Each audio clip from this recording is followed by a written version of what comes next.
বন্ধুরা, আজকে আমি করব আর মাছের মাথা দিয়ে, মাথা কাটা যা আছে তাই দিয়ে একটু চচ্চড়ি। তার জন্য আমি মাছ আগেই ভেজে নিয়েছি। এখন কড়াইতে অল্প তেল দিয়ে কালো জিরে দিচ্ছি। এরপরে আমি একটু পেঁয়াজ কুচিয়ে নিয়েছিলাম, সেটা আমি দিয়ে দিলাম। সব ধরনের সবজি কেটে নিয়েছি, একটু কুমড়ো, আলু, বেগুন, সিম, টমেটো, লঙ্কা চিড়ে নিয়েছি, সব একসঙ্গে নিলাম।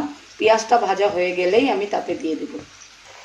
পেঁয়াজ ভাজা হয়ে এসেছে, আমি এখন সেই কাটা সবজিগুলো দিয়ে দিচ্ছি। এখন আমি লবণ দেব না, একটু ভাজা হতে দেব, তারপরে লবণ দিচ্ছি। দেখুন, আমি মাছ ভেজে রেখেছি আগেই।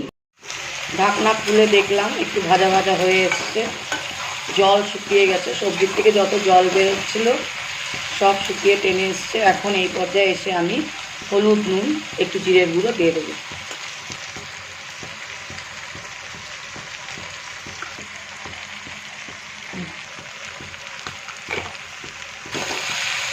আবারও নেড়ে চেড়ে নিচ্ছি, নিয়ে ভাজা ভাজা হতে দেবো আমি। আমার সবজি সব ভাজা ভাজা হয়ে এসছে। এখন আমি কাটাটুক দিয়ে দেব। কাটা দিয়ে একটু নেড়ে চেড়ে নেব, তারপরে সব শেষে আমি একটু ধনে পাতা ছিটিয়ে নামিয়ে নেব।